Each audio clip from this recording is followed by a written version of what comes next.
मैं हूं दिनेश मिश्रा और आप देख रहे हैं मन की भड़ास। आज का हमारा सब्जेक्ट है कि हमारे देश में 3-4 महीनों से शेख हसीना जी जो बांग्लादेश की प्रधानमंत्री रही हैं, वो आपातकाल में भाग करके आई थी, जो हिंडन एयरबेस पर उतरी थी और अपने जान को बचाने के लिए भारत में आई। हमारे प्रधानमंत्री ने उनको संरक्षण दिया। वहाँ पर इलेक्शन भी हो चुका है, आप देख रहे हैं। इलेक्शन में वहाँ पर बीएनपी जीत चुकी है और बीएनपी की सरकार भी बन चुकी है। उसके शपथ ग्रहण समारोह में भारत के प्रधानमंत्री ना जा करके बल्कि भारत के संसद के सभापति श्री ओम बिरला जी वहाँ पर गए हुए हैं। और क्यों ऐसा हुआ है, आज हम इसी बात को जानने के लिए और शेख हसीना की बांग्लादेश की वापसी के लिए के बारे में हम बात करेंगे कि शेख हसीना जी क्या आप बांग्लादेश जाएंगी या कहीं और जा कर के शरण लेंगी या भारत में ही उनके शरणार्थी के रूप में रहेंगे। इस बारे में बात करने के लिए हमारे साथ जाने माने एक राजनीति विश्लेषक सतपाल सिंह छाबड़ा जी उपलब्ध हैं और ये अपनी मुखरता के लिए जानने जाते हैं। ये किसी भी बात पर, सरकार की बातों पर, देश विदेश की बातों पर खुल करके मुखर होकर के बात करते हैं। तो हमारे साथ आज उपस्थित हैं सतपाल जी, आपका मन की भड़ास में स्वागत है। और मैं चाहता हूं कि शेख हसीना जो कि बांग्लादेश से भारत में आई थी शरणार्थी के रूप में और अभी भी हमारे यहाँ हैं, तो वो वापस जाएंगी। हमारे प्रधानमंत्री जी अब उनको क्यों नहीं रिहा कर रहे हैं, उनको यहाँ से क्यों नहीं बांग्लादेश भेज रहे हैं या कहीं बाहर जाने के लिए नहीं कह रहे हैं, इस पर आप कुछ प्रकाश डालेंगे? शुक्रिया, आपने मेरा नाम जो बताया लोगों को और मेरे बारे में बताया। और मैं आपके चैनल पर आज जो मुद्दा आप लाए हैं वो बहुत जटिल मुद्दा है, बहुत ही एक शर्मनाक मुद्दा भी कह सकते हैं, जटिल मुद्दा भी है। और देश की कहीं ना कहीं अखंडता, संप्रभुता का भी बहुत बड़ा सवाल यहाँ खड़ा है। साल भर से ऊपर हो चुका है शेख हसीना हिंदुस्तान में पलायन किए हुए हैं। किसी भी और देश ने उन्हें नहीं स्वीकारा या वो नहीं गई, ये तो मैं नहीं जानता, मगर पब्लिक डोमेन में ये बातें अक्सर उस वक़्त आई कि कोई भी देश उसे लेने को राज़ी नहीं है। अब मैं बात शेख हसीना से आता हूँ सीधा नरेंद्र मोदी पर। सवा साल जितना भी ऊपर का समय हो चुका है। और दूसरा अगर मैं कहूँ कि जो बीएनपी है, बांग्लादेश नेशनल पार्टी, जो कि जिया खालिदा की पार्टी है, और जो शेख हसीना की पार्टी है वो अवामी लीग है। 2026 के चुनाव में बीएनपी को भारी बहुमत से विजयी हुए। 210-215 सीटों के आसपास एक बहुत बड़े दल के रूप में वो पाकिस्तान की सत्ता में कमबैक किए हैं। खालिदा शेख के बेटे खालिदा जिया के नहीं बेटे उनका अतीकुर रहमान क्या है? अतीकुर रहमान नहीं, उनका नाम है तारिक रहमान। तारिक रहमान साहब सत्ता संभाली है उन्होंने। और मैं एक बात यहाँ पे कहना चाहूँगा कि प्रधानमंत्री जिसके भी गले पड़ता है या जो इसके गले पड़ता है वो कहीं ना कहीं अपनी सत्ता गंवा देता है। शेख हसीना के साथ सेम ऐसा ही हुआ। चुनाव हुए, चुनाव की डेटें निकली, चुनाव हुए, मगर कहीं ना कहीं शेख हसीना की पार्टी अवामी लीग को चुनाव लड़ने के अधिकार से ही वंचित कर दिया गया।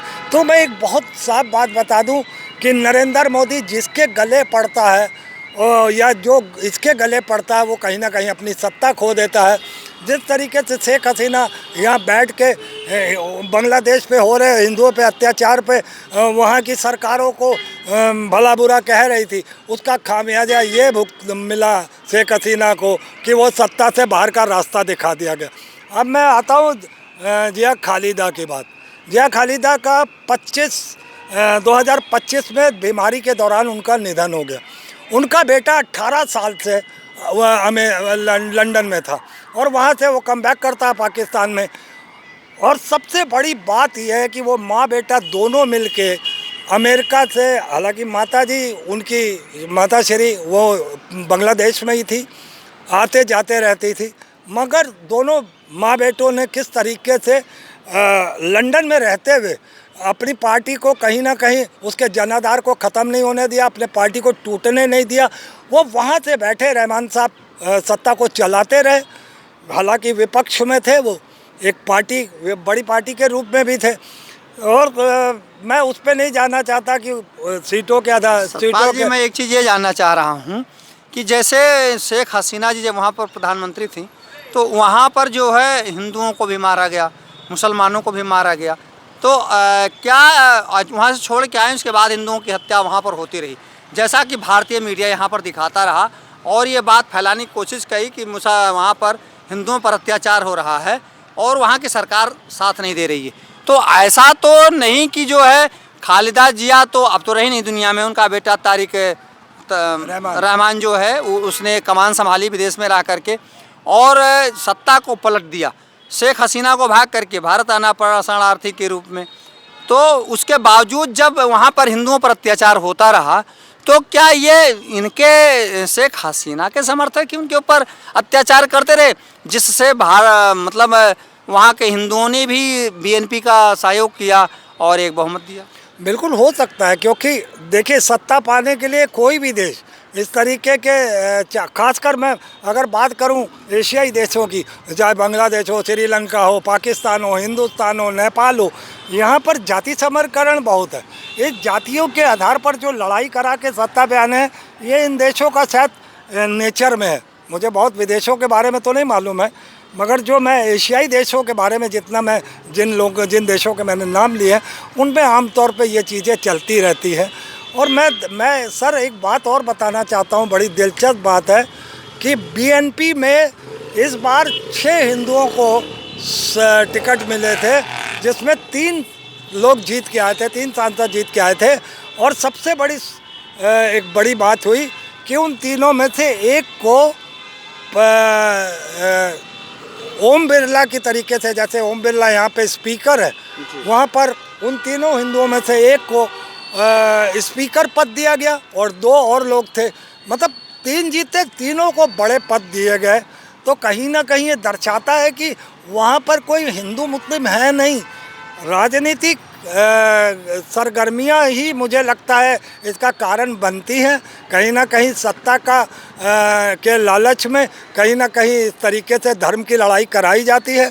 और यहाँ पे भी नरेंद्र मोदी इसी नाम से ही कमाता है कि देखो वहाँ पे बांग्लादेशी हिंदू मारे गए, और जबकि तारिक वो जो इनसे पहले जो कारवाक प्रधानमंत्री थे, उनका नाम मुझे याद नहीं आ रहा, उन्होंने कहा भाई आप जो है इनको भेजिए शेख हसीना को, वो हमारे देश की मुजरिम है, वो उन्होंने भ्रष्टाचार किया, उन्होंने कई हत्याएं कराई हैं, तो आप इन्हें हमारे देश में वापस भेजिए। मगर प्रधानमंत्री कहीं ना कहीं अपनी इस नीचता में बहुत ही आंखें निकल चुका है कि उसको कुछ भी समझ में नहीं आ रहा है कि वो सत्ता पाने के लिए किस हद तक गिर सकता है, और वो गिर भी रहा है और गिरता रहता भी है कि वो कहीं ना कहीं शेख हसीना को, जबकि वहाँ चुनाव हो गए, सरकार वहाँ नई आ चुकी है, अब भैया दे दो, अब क्या रखा है उसमें, अब क्या रखा है उसको रोक के, फ़ायदा क्या है उसको रोक के। और अपने हिंदुओं की वहाँ जाने को, अच्छा अब आपने सवाल ये कहा था बीच में कि क्या शेख हसीना की पार्टियों ने ऐसा ही किया होगा, तो क्या आप नहीं करेंगी वो? नहीं, हमारा ये कहना है कि शेख हसीना हमारे यहाँ आई और वो शरणार्थी के रूप में आई हैं, तो ये भारत की संस्कृति और भारत की सभ्यता कहती है कि मम शरणम गच्छामि, जो हमारी शरण में आ जाए हम उसकी रक्षा करेंगे और जीवन पर्यंत करेंगे। अगर वो यहाँ बना रहता है हमारे शरण में, जब तक वो छोड़ के नहीं जाना चाहता है तब तक हम उसका संरक्षण करते रहेंगे। तो इस वजह से हो सकता है कि भारत ने जो है बांग्लादेश को ना समर्पित किया हो और बांग्लादेश ने चिट्ठी ना लिखी हो, मौखिक तौर पर बयानबाजी हुई हो, क्या ऐसा हो सकता है? ऐसे में आप क्या इनको कहेंगे कि ये एक महापुरुष हैं वो शेख हसीना जी, या एक अतिथि के रूप में? वो शेख ना, यहाँ पर अतिथि की बात है ना और कोई बात है। शरणार्थी के रूप में जैसे कोई आदमी हमारे पास आवे और कहे कि मैं आपकी शरण में आऊँ, हमारा व्यक्ति पीछा कर रहा है, हमको मारना चाहता, हमारी रक्षा करना, तो हमारा एक कर्तव्य बनता है कि अपने अंतिम सांस तक मैं उसकी रक्षा करूँ। शरणार्थी का ना, शरणार्थी क्या भ्रष्टाचारी हो सकता है? कोई भी हो सकता है। नहीं, कोई भी हो सकता है। हाँ, क्यों हो सकता है? ऐसे अगर हम ऐसे ही अगर देने हैं तो फिर हम सारे भ्रष्टाचारियों को, सारे आतंकवादियों को अपने देश में क्यों नहीं बुला लेते? फिर हम उनके नाम से सत्ता क्यों करते हैं? सबको शरणार्थी बना लो। भाई ये बांग्लादेश की भ्रष्टाचार से लिप्त थी, ये लोग अवाम की हत्यारन है ये शेख हसीना। मैं खुल के कहता हूँ हत्यारन है वो। और वो कि अवाम कह रही है, वहाँ के जो यूसुफ साहब हैं जो अभी वर्तमान में जब अभी चुनाव नहीं हुए थे, यूनुस साहब जो कार्यवाहक प्रधानमंत्री थे, उन्होंने भी कई बार मोदी को समझाने की कोशिश की, मगर इसके कान में जूं नहीं रेंगती है, क्योंकि इसको सत्ता करनी है। ये चाहे हिंदुस्तान में हिंदू मरे या मुसलमान मरे, बांग्लादेश में हिंदू मरे या मुसलमान मरे, इसको सिर्फ सत्ता प्यारी है नरेंद्र मोदी को। और इसलिए ये अभी भी मुझको लगता है कि शेख हसीना का हो सकता है अभी कुछ और इस्तेमाल करे, या अगर बेशर्मी इसमें गैरत है नहीं, वैसे ये बेशरम है ना गैरत है, ये एक अक्षम, निर्लज, नपुंसक और कायर प्रधानमंत्री है, जिसको मैं भली भांति जानता हूँ। ये वो दीमक है जो देश को बुरी तरीके से चाटे जा रही है, देश की अखंडता, विश्वसनीयता और पूरा देश ही लगभग बर्बाद कर दिया है। तो ये सत्ता के लिए कुछ भी कर सकता है, अपनी सीट बचाने के लिए, अपनी गद्दी बचाने के लिए, अडानी की गद्दी बचाने के लिए। ये ट्रेड डील होती है जो, वो ट्रेड डील नहीं, ट्रेड डील है। और वो जो डील होती है तो फिर भाई ट्रेड डील के बाद में जब अभी फ्रांस का आया था राष्ट्रीय अध्यक्ष, ट्रेड डील तो दोनों देशों के प्रतिनिधि मिलकर बैठ के एक हॉल में करते हैं। फिर मोदी उसे कार में क्यों ले जाता है? कार में क्या डील होती है? क्या कमीशन की डील होती है? अभी रशिया का कुछ दिन पहले आया था, साल भर पहले देश में रशिया का राष्ट्रीय अध्यक्ष, एक मिनट, राष्ट्रीय अध्यक्ष आया, उसको कार में ले गया। तो वो डील और ये डील में देश को समझना पड़ेगा। वो डील तो देश के हित में थी और ये डील कमीशन के हित में थी। जो कार में बैठ के नरेंद्र मोदी करता है, या कोई मर्दाना शौक है उन राष्ट्रीय अध्यक्षों को या नरेंद्र मोदी को कि ये कार में क्यों बुलाता है? इन दोनों को, इन लोगों को, राष्ट्रीय अध्यक्षों को क्या मर्दाना शौक है क्या? आप मैक्रो की बात कर रहे हैं। मैक्रो हमारे से इंटरनेशनल एआई जो उसमें लगा हुआ है दिल्ली में, एक एआई पर आधारित इंटरनेशनल समिट लगा हुआ है, तो उसका वहाँ पर जाने के लिए ले गए थे, उनको दिखाने के लिए ले गए थे। तो ये कोई बात नहीं है, चूँकि वहाँ से मैक्रो अपनी गाड़ी लेके नहीं आए होंगे, एक मिनट के लिए गाली नहीं लाए होंगे। तो ऐसे में ये प्रोटोकॉल कहता है कि हमारे यहाँ का जो बड़ा व्यक्ति है वो ज़रूर स्वयं ले जा करके, क्योंकि वो राष्ट्राध्यक्ष हैं, उनके सम्मान को देखते हुए उनके साथ रहना उचित होगा। अरे साहब, आप अपनी सफाई रखिए, मुझे अपनी सफाई देने दीजिए, क्योंकि ये हादसा एक बार का नहीं है, कई बार हो चुका है जब ये कार में बैठा था। तो मैंने उससे नहीं कहा। अब आपका एआई सम्मेलन की बात भी समझ लीजिए, ये गलगोटिया नहीं है, ये लंगोटिया यूनिवर्सिटी है, ये मोदी की लंगोटिया यूनिवर्सिटी है। जैसे इसको झूठ बोलने की आदत है नरेंद्र मोदी को, वैसे ही लंगोटिया यूनिवर्सिटी को भी आदत है। चाइना का कुत्ता ले आए और लेबल मेड इन इंडिया लगा दिया। कोरिया से आप ड्रोन ले आए, उस पर थर्मोकोल को चिपका के उसका वाइट कफन बना के आपने उसको ड्रोन साबित कर दिया। हम लोग थोड़ा विषयांतर हो रहे हैं, उस बात को वहाँ छोड़ा जाए। हम बात करते हैं शेख हसीना के बल पर। तो शेख हसीना जी को हम जानना चाहेंगे कि क्या भारत के प्रधानमंत्री द्वारा बांग्लादेश को सौंप देना चाहिए, बांग्लादेश सरकार को सौंप देना चाहिए, या शेख हसीना को ये कह देना चाहिए कि आप भारत छोड़िए और अपने रिश्तेदारों के लिए, या जहां संरक्षण लेना चाहती हैं, जहां शरणार्थी के रूप में जाना चाहती हैं, शरण लेना चाहती हैं, आप वहां जाइए? क्या इस पर यही होना चाहिए? देखिए, अगर नरेंद्र मोदी खैर बिल्कुल नीच इंसान है, मैं उसके लिए बहुत शब्दों को और भी गंदे शब्दों का प्रयोग कर सकता हूँ, वो कभी भी देश हित में नहीं सोच सकता। मगर अगर ऐसा सोचता तो उसको भेज देना चाहिए। जो आपने पूछा कि भेजना चाहिए कि नहीं भेजना चाहिए, उसे तुरंत से तुरंत भेजना चाहिए, किसी भी पल। ये मेरा वीडियो उस तक पहुँचे तो अगर उसमें ज़रा सी भी शर्म बाकी है, दुनिया में तो कई वीडियो बनते हैं। मैं अपनी तरफ से नरेंद्र मोदी को ये कहना चाहता हूँ, निर्लज इंसान, तू कब तक अपने हिंदुओं को वहाँ मराता रहेगा? कब तक यहाँ पे मुसलमानों को बेइज्जत करता रहेगा सत्ता के लिए? तो किस नीच स्तर का प्रधानमंत्री है? तुझे तो अपने पद पे रहने का भी अधिकार नहीं है। तो अगर है तो देश तबाह बर्बादी की तरफ चला गया है, अब कुछ बचा नहीं है।